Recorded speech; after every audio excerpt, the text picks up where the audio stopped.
What if I told you that one of the most chilling words in our language is not just a term, but the surname of a real person, an aristocrat, writer, and philosopher of the Enlightenment?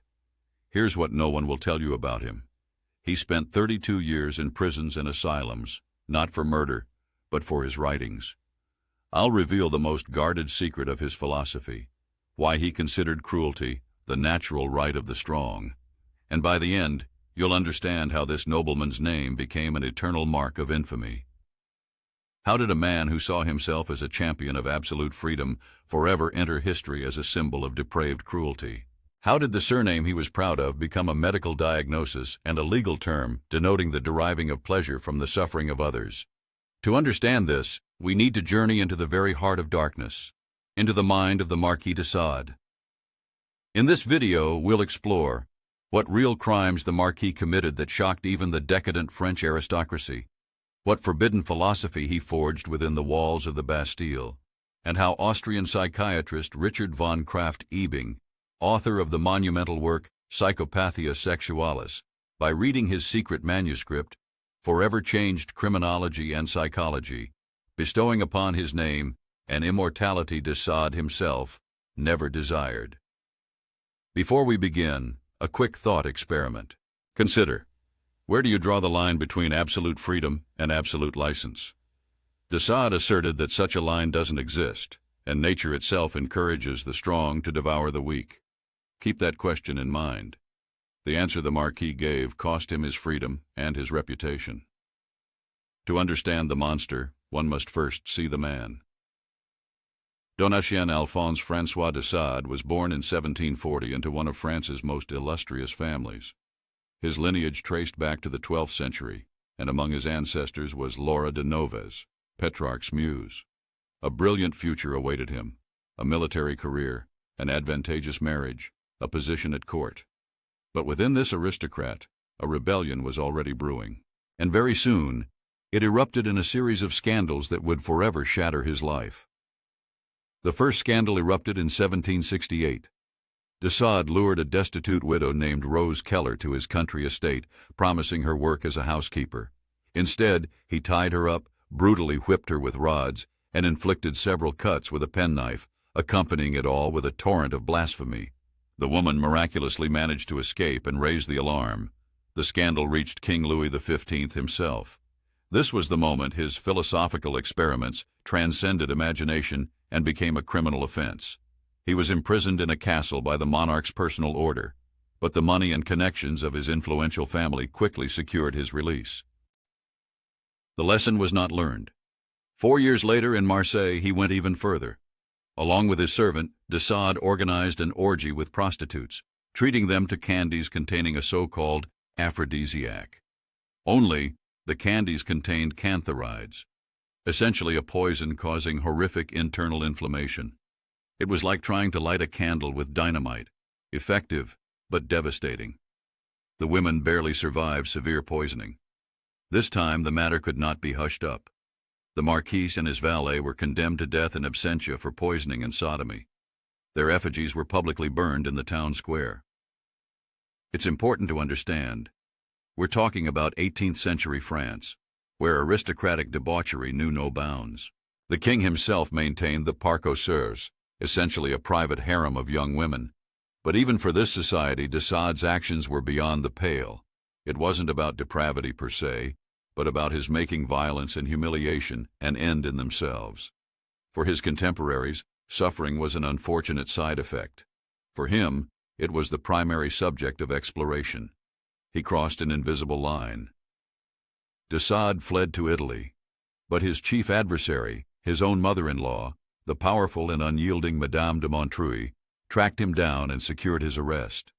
She was obsessed with the idea of imprisoning him permanently to save her daughter's honor. Thus began his long journey through prisons. First Vincennes Castle, then the Bastille. He would spend the greater part of his remaining life behind bars. Deprived of the ability to act in the real world, he found a new arena for his experiments, a blank sheet of paper. It was within his cell that the philosophy of Sadism was born. Prison was meant to break him. Instead, it transformed him into the most radical thinker of his era. He resolved to prove to the world that his actions were not perversions, but the highest manifestation of nature's laws, and the arguments he presented proved more terrifying than his crimes. De Sade's core idea is simple and horrific. Nature is not harmony, but an eternal cycle of destruction and creation. A volcano annihilates a city. A predator tears apart its prey. Nature is cruel, and therefore, cruelty is a natural law. For de Sade, morality is a thin layer of ice on the surface of a raging, indifferent ocean of nature. Virtue and compassion are merely inventions of the weak to protect themselves from the strong. True freedom, in his view, is the right to follow one's darkest natural impulses without any restrictions. The protagonists of his novels are libertines, absolute egoists who stand outside law and morality. Essentially, a libertine is a predator in human society. He recognized that all social laws are merely rules for sheep, devised to restrain the wolves. For such a person, another's pain is a source of intense pleasure because it confirms their own power and dominance. By destroying another, the libertine mimics nature's destructive power and, for a moment, feels like a god. This was the most radical form of individualism, pushed to a monstrous extreme. Recall if you've ever felt a strange pleasure watching a horror film or news about disasters. Psychologists call this morbid fascination, a safe encounter with what frightens us. De Sade would argue that this is precisely the tiny, societal suppressed spark of that natural urge for destruction. He claimed he invented nothing new, but merely dared to call things by their names, stripping away the veil of hypocrisy. A key element of his system is militant atheism, and it was the most radical atheism of the Enlightenment. While Voltaire saw in nature's complexity proof of a clockmaker god, de Sade saw only a blind, eternally hungry guillotine. If there is no God, then there is no higher judgment, no sin, no immortal soul. Man is merely a mechanism of flesh and blood. Therefore, inflicting pain on another is nothing more than acting upon another's mechanism for one's own pleasure. By destroying a body, you commit nothing irreparable, for there is nothing to mend. This removed the last moral restraints. Contemporaries and doctors considered him insane, but his texts are chillingly logical. It's not the emotional ravings of a madman, but something akin to a legal treatise or a mathematical proof of a theorem of evil. He builds his system step by step, starting from the idea of evil nature and arriving at a complete justification of violence. It's a cold, rational philosophy, and to prove it, he wrote his most terrifying book, a detailed catalog of all human vices. This manuscript, written on a 12-meter-long scroll of paper in his Bastille cell, was intended to be his magnum opus. It was penned in a cramped, almost microscopic hand, so it could be hidden within the cell wall. De Sade believed the manuscript was lost during the storming of the fortress, and by his own account, mourned it with bloody tears.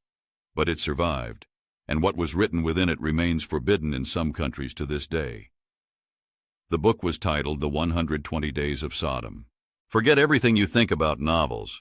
This is not a story, but a protocol. Imagine not a novel, but an IKEA catalog for hell. 4 wealthy libertines locked themselves in an isolated castle with a group of abducted victims.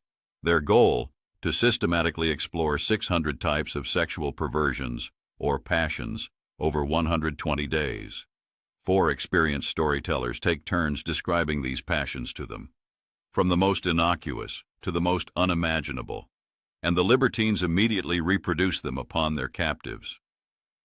The book is divided into 4 parts, corresponding to 4 months, and each subsequent part describes increasingly cruel and deadly acts. It's a taxonomy of horror, like Linnaeus's Systema Naturae, but for human vices. De Sade doesn't savor violence. He catalogs it as an entomologist dissects an insect. His objective was to prove that human imagination in the realm of cruelty is boundless, and to create a complete, exhaustive encyclopedia of evil. On a hypothetical shock scale from 1 to 10, the 120 Days of Sodom is an 11. It's crucial to understand this is not pornography. There's almost no eroticism in the text, only cold, mechanistic horror. It's a philosophical treatise written in the form of a nightmare. It's no surprise that 20th-century surrealists, like Luis Buñuel, proclaimed de Sade their prophet. They saw in it not filth, but the total liberation of the subconscious from all chains. The Marquis himself called the manuscript the most impure work that imagination has ever spawned. He wasn't creating entertainment. He was forging a weapon aimed against the very idea of morality. On July 14, 1789, an enraged mob stormed the Bastille. In the chaos of the assault, de Sade lost his precious 12-meter scroll. He would remain convinced for the rest of his life that his life's work was irrevocably lost. But the manuscript was found and secretly passed among collectors for over 100 years. It was only published in the early 20th century, immediately creating a bombshell effect in European culture. In 2017, this very scroll was officially recognized as a national treasure of France. The state acquired it for 7 million euros. But even before its first publication, rumors of the text's contents reached one man, who ultimately gave de Sade's name that very immortality. The book itself was merely a symptom. But in the late 19th century, an Austrian psychiatrist needed a name for the illness itself, and he found it in the surname of a long-dead French aristocrat, of whom he had barely heard. Thus began the scientific history of sadism. Meet Richard von Krafft-Ebing, an Austro-German psychiatrist, one of the fathers of modern sexology. In 1886, he published a book that would become a Bible for criminologists and doctors for the next half-century, Psychopathia Sexualis. It was the first attempt in history to systematically categorize all known sexual deviations, and he faced a problem. He had patients who described deriving pleasure from inflicting pain and humiliation on others, but this phenomenon had no name. Krafft-Ebing needed a label. He needed an archetype, a patient zero, upon which to build a description of the illness, and he recalled the scandalous novels of the long-dead Marquis de Sade, which circulated in obscure circles. In de Sade's characters, obsessed with total control and reveling in their victims' torment, the psychiatrist saw a perfect, concentrated description of the pathology. He took the author's surname and coined a neologism, sadism. There's a monstrous irony in this. De Sade spent his entire life preaching absolute personal freedom, fighting against any boundaries or definitions. Yet in the end, his own name became a medical framework, a clinical diagnosis. It's as if the wildest and most untamed wolf were captured, and its name, lupus, became the scientific designation for all wolves confined in zoo cages. A man who wanted to be a philosopher of sovereign will was reduced to a symptom of an illness. Imagine for a second his reaction if he had known this. He would have been furious, not because his name was associated with cruelty. He likely would have been proud of that. What would have enraged him was his philosophy of freedom being labeled an illness. He would have cried from his grave, "You call the very law of nature an illness. You call the energy that drives the universe a pathology." For him, sadism was not a deviation. It was the norm that every truly free spirit should aspire to. Thus, his name was etched into textbooks of criminology and psychology. But this leaves us with a choice. Do we consider de Sade merely a sick man whose fantasies accidentally became scientific fodder? Or do we acknowledge that there's something more to his chilling philosophy, an uncomfortable lesson for us all? So, what does this story tell us about human nature? Here are three main, ruthless conclusions. Firstly, it shows how easily a person's name becomes an eternal stigma, and their philosophy a medical diagnosis. He wanted to be an author but became a symptom. Secondly, his actual crimes, however horrific, pale in comparison to the ideas he spawned. The thought of evil can be more destructive than evil itself, spreading like a mental virus, infecting culture for centuries to come. And thirdly, de Sade is a dark mirror that society fears but cannot break. He forces each of us to ask uncomfortable questions about the boundaries of freedom, the nature of power, and those hidden impulses we prefer to ignore. Throughout his life, he was flung from one extreme to another, and this war continues after his death. For some, he is a dangerous maniac and pornographer whose books should be burned. For others, like 20th century surrealists or the philosopher Simone de Beauvoir, he is a great liberator, a prophet who dared to gaze into the abyss of the human soul and did not flinch.